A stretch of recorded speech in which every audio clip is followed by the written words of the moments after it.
तहस नहस करने के समान है। जातिवाद मानवता के सिद्धांतों के विपरीत है, क्योंकि जाति का वास्तविक संबंध जन्म से नहीं कर्म से होता है। सहस्रार्जुन ने ऋषियों के विरुद्ध अपने दुराचारी अभियान को जातिवाद का रूप दे दिया है। उसने अपनी लड़ाई को है क्षत्रियों और भार्गवों के बीच लड़ाई का रूप दे दिया है। यह रोग फैला तो समाज एक भयंकर महामारी का शिकार हो जाएगा। मुझे यही चिंता है कि यह युद्ध कोई ऐसा मोड़ न ले ले जिससे मानव समाज खून में लथपथ हो जाए। परशुराम के प्रति जो अन्याय हुआ है वो क्या रंग लाएगा, मुझे इसकी भी चिंता है। महाराज सहस्रार्जुन, आप चिंता ना करें। आपके सामने हम सेना की एक ऐसी दीवार खड़ी कर देंगे जिसको तोड़ना परशुराम के लिए असंभव हो जाएगा। नहीं, यह उचित नहीं होगा। इस नीति में मुझे कोई बुद्धिमानी दिखाई नहीं देती। ऐसा क्यों महाराज? हम जो कुछ भी कर रहे हैं आपकी सुरक्षा को ध्यान में रखकर कर रहे हैं। इस समय हमारी सुरक्षा से भी महत्वपूर्ण है परशुराम का वध। इस समय परशुराम की दशा उस चूहे जैसी है जो घर में अपने लिए अनाज ढूंढ रहा है। यह अनाज उसे मूषिक पेटिका में दिया जाएगा। जैसे ही वो अनाज के लालच में आएगा, हमारे जाल में फंस जाएगा और हम उसे बंदी बना लेंगे। महाराज, आपकी बात का तात्पर्य? मेरा अर्थ बिल्कुल स्पष्ट है। इस समय परशुराम केवल मुझे ढूंढ रहा है। जैसे ही वो मुझ पर आक्रमण करने आए, उसे आने दिया जाए। जैसे ही वो हमारे घेरे में आ जाएगा, हम उसे चूहे की भांति पकड़कर मार डालेंगे। महाराज, मैं आपका तात्पर्य अच्छी तरह समझ गया। हम इसी प्रकार व्यूह की रचना करेंगे।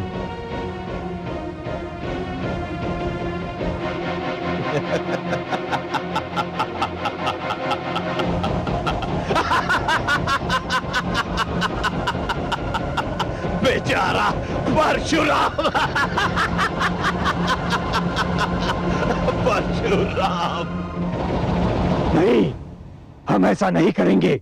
हम ऐसा कदापि नहीं करेंगे। ऐसा क्यों? क्योंकि सहस्रार्जुन भी यही सोच रहा है।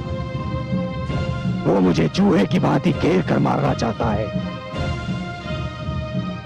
तुम लोगों में से जिनकी काया काटी मेरे समान है, ऐसे 5 युवकों को मेरा रूप धारण करना होगा और एक एक करके उन राजाओं की सेना पर आक्रमण करना होगा। तुम में से जो भार्गव वीर मेरे रूप में आक्रमण करेगा, वो आक्रमण करने के उपरांत वहां रुकेगा नहीं, वहां से भाग जाएगा ताकि सेना की टुकड़ी भी उसके पीछे भाग जाए। तदुपरांत मेरा वेश धारण किए हुए दूसरा वीर सेना की दूसरी टुकड़ी पर आक्रमण करेगा और वो भी उसी प्रकार भागेगा। इससे उनकी सेना में आतंक फैल जाएगा, भ्रम की स्थिति उत्पन्न होगी। उनके सैनिक ये समझ नहीं पाएंगे कि वो कहां जाएं और क्या करें। और ध्यान रहे, हमें उनके हाथों नहीं मरना है, हमें उन्हें मारना है। और कोई प्रश्न? नहीं, हम समझ गए, हम समझ गए, हम समझ गए।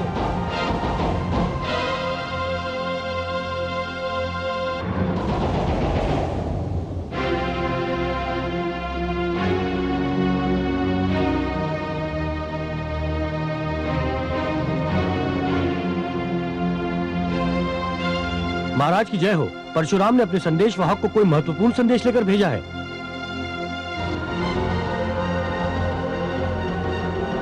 सावधान रहने की आवश्यकता है महाराज। हम परशुराम पर भरोसा नहीं कर सकते। हम है क्षत्रिय हैं।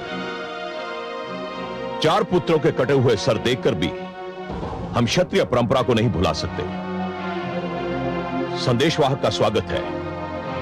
वो संदेशवाहक चाहे हमारे शत्रु परशुराम का ही क्यों ना हो, उसी आदर सहित अंदर लाया जाए। जो आज्ञा महाराज।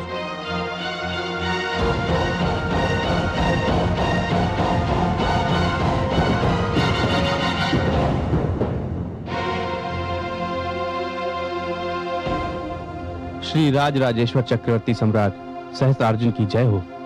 औपचारिकता में समय नष्ट करने के स्थान पर वो संदेश सुनाओ जो परशुराम ने तुम्हें यहां देने के लिए भेजा है। महाराज, जमदग्नि पुत्र परशुराम ने यह संदेश भेजा है कि युद्ध प्रारंभ होने से पहले वो एक बार आपसे मिलना चाहते हैं। मुझसे मिलना चाहता है? क्यों? ये तो मैं नहीं बता सकता, मुझे केवल संदेश देने का आदेश था। कहां मिलना चाहता है? युद्ध क्षेत्र में। किंतु महाराज, मेरा संदेश अभी पूरा नहीं हुआ है। तो पूरा करो। महाराज, परशुराम ने यह भी कहा है कि आप उनसे मिलने आए, किंतु अकेले।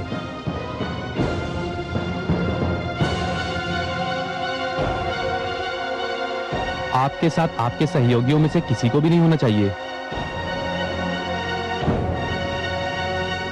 संदेश पूरा हो गया? महाराज की जय हो, संदेश पूरा हो गया।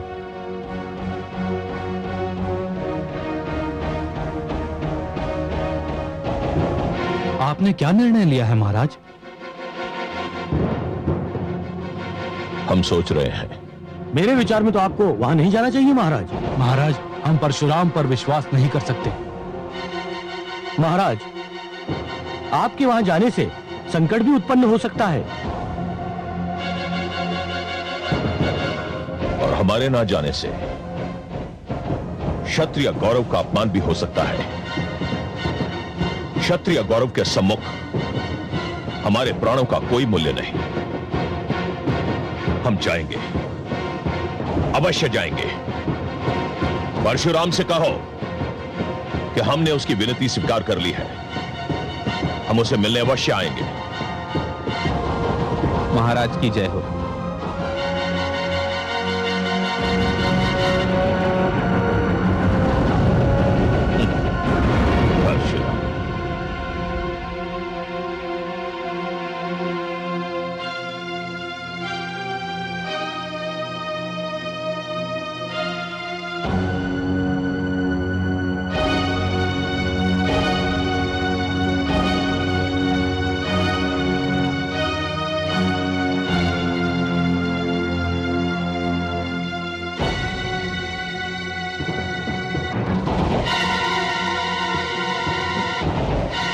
तुमने कदापि आशा नहीं की होगी कि मैं तुमसे भेंट करने आऊंगा।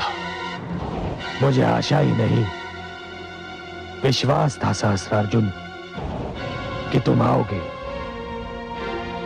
मुझे पूर्ण विश्वास था कि तुम आओगे और अकेले आओगे।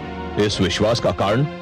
सहस्त्रार्जुन, मैं है इतिहास और परंपरा से भलीभांति परिचित हूं। तो ये कहो कि तुम्हें है क्षत्रिय एकता ने भयभीत कर दिया है। सहस्त्रार्जुन, मैं संसार में किसी वस्तु से भयभीत नहीं होता। हाँ, कुछ बातें मुझे चकित अवश्य करती हैं। मैं समझा नहीं। मैं समझाता हूं।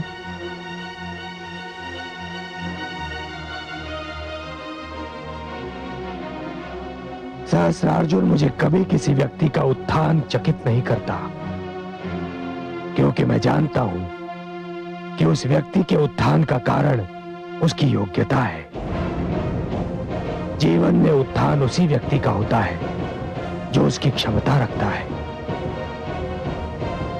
परंतु उसी व्यक्ति का जब पतन होता है कार्तवीर्य, तब मैं चकित अवश्य रह जाता हूं, ये सोचकर कि उस व्यक्ति की वो योग्यता कहां लुप्त हो गई जो कभी उसके उत्थान का कारण बनी थी। मैं तुम्हारी कथा सुनने नहीं आया। कथा सुनाने तो मैं भी नहीं आया हूं। मैं जो कुछ कह रहा हूं वो अक्षरशः सत्य है। तुम एक तेजस्वी राजा थे, बलवान शासक, प्रतापी नरेश, इतने तेजस्वी कि स्वयं भगवान विष्णु ने प्रसन्न होकर तुम्हें सहस्र बाहुओं का बल दे दिया और तुम कार्तवीर्य से सहस्रार्जुन बन गए। तुम तुम उस योग्य भी थे, परंतु फिर तुम्हारा पतन क्यों आरंभ हो गया कार्तवीर्य? कौन कहता है कि मेरा पतन आरंभ हो गया है? मैं आज भी चक्रवर्ती हूं। पूरे विश्व में मेरे यश का डंका बज रहा है। मैं आज भी उतना ही शक्तिशाली हूं। नहीं कार्तवीर्य, नहीं, तुम शक्तिशाली नहीं हो। यदि तुम अपने मुख से कहना नहीं चाहते, तब भी इस बात को तुम्हारा मन भली भांति जानता है। तुम झूठ बोल रहे हो। तुम्हारे पास इस बात का कोई प्रमाण नहीं। आज तुमने मुझसे युद्ध करने के लिए समस्त है क्षत्रियों को एकत्रित किया है सहस्रार्जुन, ये जानते हुए कि मैं एक अकेला योद्धा हूं। ये तुम्हारी दुर्बलता का प्रमाण नहीं तो और क्या है। दुख यह है कार्तवीर्य कि तुम्हें अपनी दुर्बलता और उसके फल स्वरूप अपने पतन का कारण ज्ञात नहीं है। तुम्हें शक्ति मिली, किंतु तुम उसे संभाल नहीं पाए। तुमने अत्याचार को वीरता माना, तुम्हें प्रताप मिला, किंतु तुम अपना संतुलन खो बैठे। उसका परिणाम यह हुआ कार्तवीर्य सहस्रार्जुन कि आज तुम्हारा पतन तुम्हारी आंखों में आंखें डालकर खड़ा है। पतन क्या होता है परशुराम? यह तुम्हें उस समय ज्ञात होगा जब मेरा पांव तुम्हारी छाती पर और मेरा खड़ग तुम्हारी गर्दन पर होगा, और जब मैं युद्ध क्षेत्र में अपने खड़ग से तुम्हारा गला रेत रहा हूंगा, तो उस समय मेरे मन में यही विचार होगा कि मैंने अपने चारों प्रिय पुत्रों के रक्त की एक एक बूंद का मूल्य प्राप्त कर लिया है। वो नहीं होगा सहस्रार्जुन, वो तो कदापि नहीं होगा, क्योंकि तुम जानते हो कि तुमने मेरे पिताश्री का वध किया था। मेरे माताश्री के प्राणों की हानि भी तुम्हारे ही कारण हुई थी। देवी अनामिका की मृत्यु के पीछे भी तुम्हारा ही हाथ था। तुम ये सब जानते हो कार्तवीर्य सहस्रार्जुन, और तुम ये भी भली भांति जानते हो कि तुम्हें इस सब का मूल्य चुकाना है, और तुम वो मूल्य युद्ध क्षेत्र में चुकाओगे। हे कार्तवीर्य, तुम ये सब यदि नहीं जानते तो मेरे बुलावे पर इतनी सरलता से नहीं आते।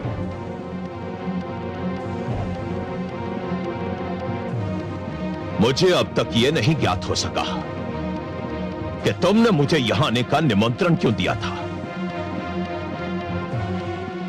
एक अवसर देने के लिए, केवल एक अंतिम अवसर। जो बात मैंने महारानी मृण्मयी से कही थी, यदि तुम वो बात मान लो सहस्रार्जुन, यदि तुम समस्त ऋषियों, भार्गवों और विद्यार्थियों से क्षमा मांग लो, तो यह युद्ध टल सकता है। तुम्हारे प्राणों की रक्षा हो सकती है।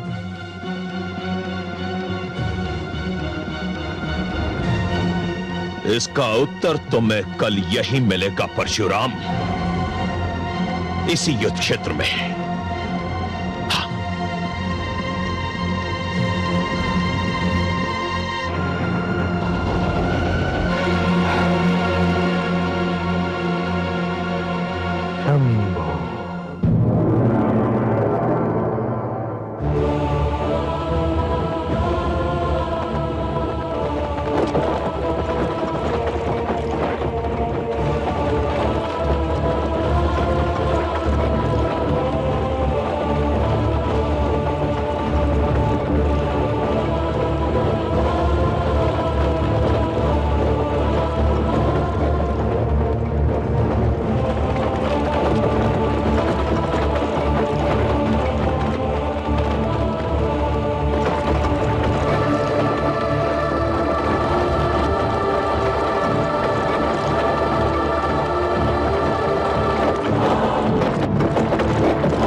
चक्रव्यूह बनाने जा रहे हैं। समझ रहे, एक एक सैनिक, एक एक योद्धा का एक ही लक्ष्य होगा, परशुराम। वो जिस ओर से भी चक्रव्यूह में प्रवेश करने का प्रयत्न करे, उसे घेर कर मार दिया जाए। यह इतिहास का बहुत ही अनोखा युद्ध होगा। एक ही व्यक्ति की मृत्यु और विजय। परशुराम किसी और से भी बचकर न जाने पाए।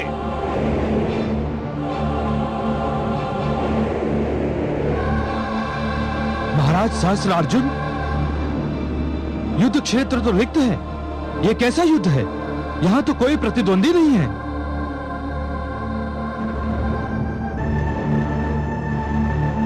ऐसा प्रतीत होता है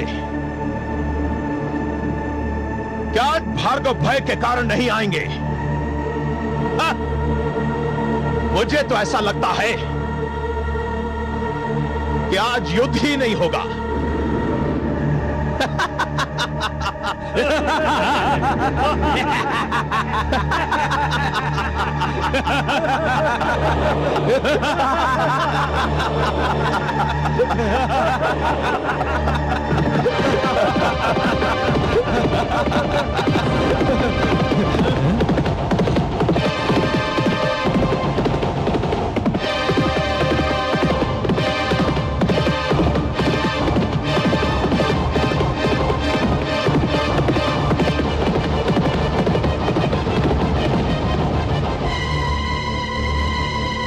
परशुराम,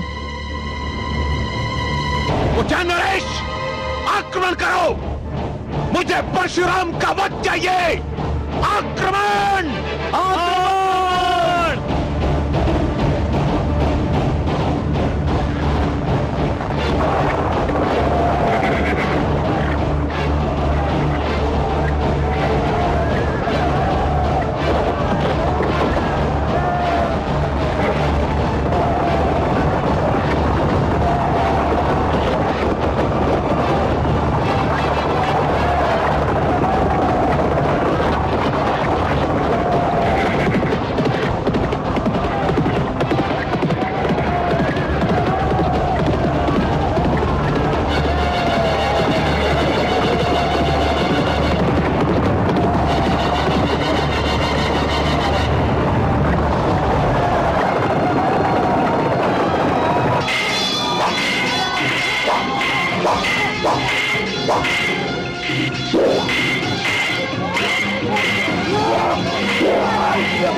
षड्यंत्र है, ये परशुराम नहीं है, लौटाओ, लौटाओ, ये परशुराम नहीं है, लौटाओ।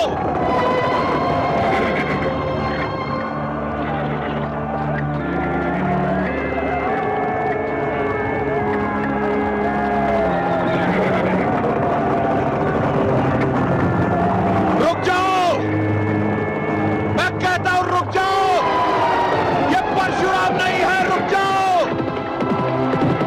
रुक जाओ, रुक जाओ, मुझे अकेला छोड़कर मत जाओ, ये कोई षड्यंत्र है, ये परशुराम नहीं है, लौटाओ, लौटाओ, ये परशुराम नहीं है, लौटाओ।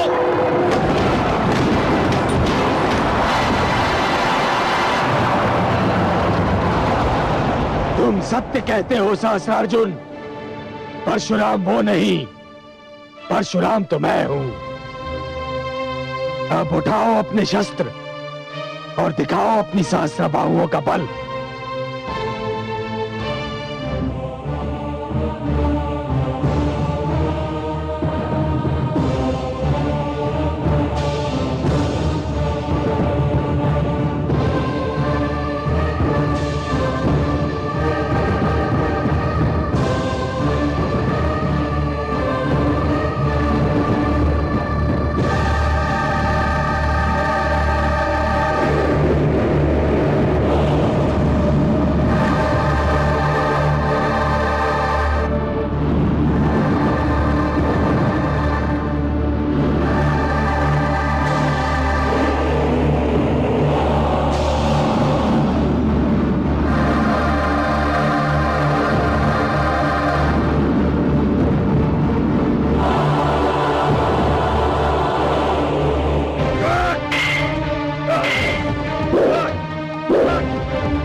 में आश्रम संस्कृति जीवित रहे, गुरुकुल परंपरा नष्ट ना हो, आचार्य और शिष्य के संबंध शिक्षा का आधार और माध्यम बने रहे, इसलिए हे कार्तवीर्य सहस्रार्जुन, मैं जमदग्नि और रेणुका का पुत्र परशुराम तुम्हारा वध करने जा रहा हूं। शंभो!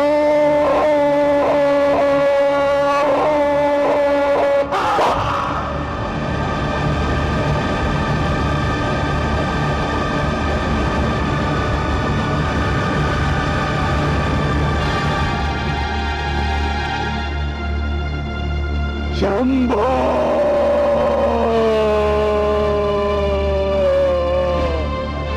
हे शंभो!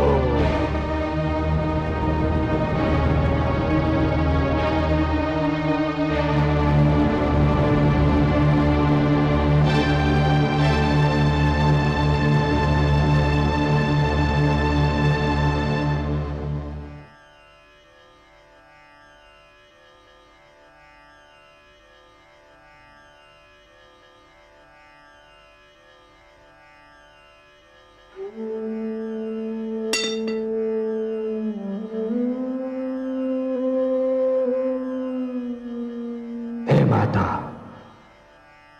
हे पिता, मैंने आपको वचन दिया था कि इस धरती को हे क्षत्रियों के रक्त का सरोवर बना दूंगा। मैंने अपना वचन निभाया है माता।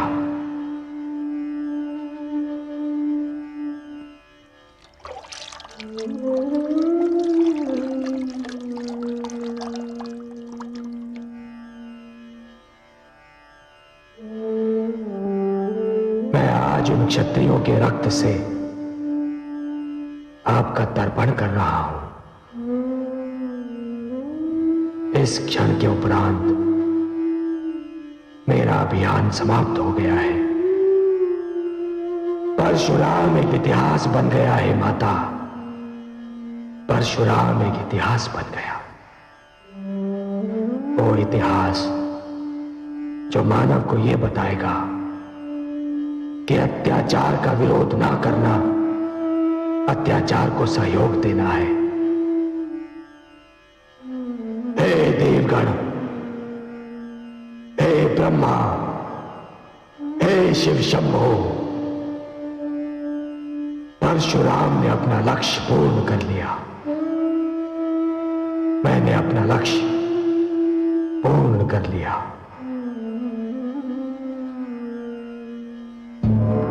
हे सर्वेश्वर, ये दृश्य तो मैं पहली बार देख रही हूं कि कोई पुत्र अपने माता पिता का तर्पण जल के स्थान पर रक्त से कर रहा है।